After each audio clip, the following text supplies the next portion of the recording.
माहिती आहे की सध्या घेतली जात आहे आणि याच भागातून या दारूची विक्री आहे ती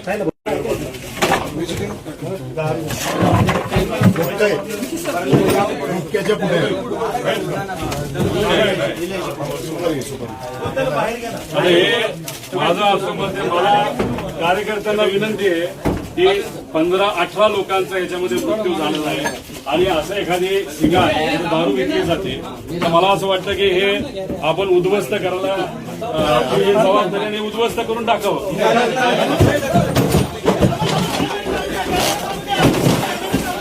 झोपडपट्टी माणसं म्हणणारी झोपडपट्टी आणि झोपडपट्टीचा माणूस मेल्यानंतर तुम्ही त्यांच्याकडे दुर्लक्ष करता आणि श्रीमंताच्या बाबतीत जर काय झालं एखादी मोठी महागडी गाडी ठोकली नाही तर धडकली त्यांना मात्र तुम्ही व्हीआयपी ट्रीटमेंट देतात. हीच पद्धत आहे या सीपीची. श्रीमंताला मात्र त्या ठिकाणी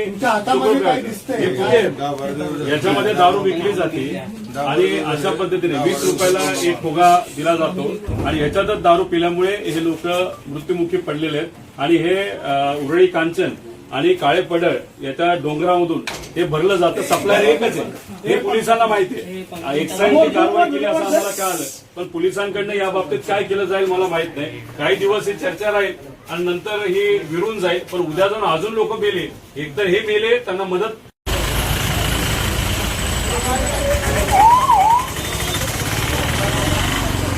काही गोष्टी हातामध्ये घ्याव्या लागतील.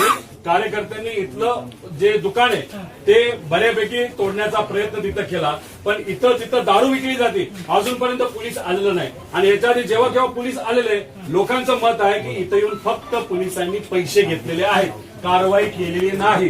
त्यामुळे अशा ठिकाणी जर दारू उघड उघड विकली जात असेल पोलीस येऊन पैसे घेत असतील तर पोलीस प्रशासन सुद्धा या दारू विक्रीमध्ये सहभाग आहे त्यांचा हप्ते वसुली घेतात म्हणून मोठ्या प्रमाणात अशी दारू विकली जाते आणि त्यात गरीबाची माणसं आतापर्यंत 8पेक्षा जास्त मेले. कारवाई करू आम्ही नाही त्या ठिकाणी जेसीबी लावले जाते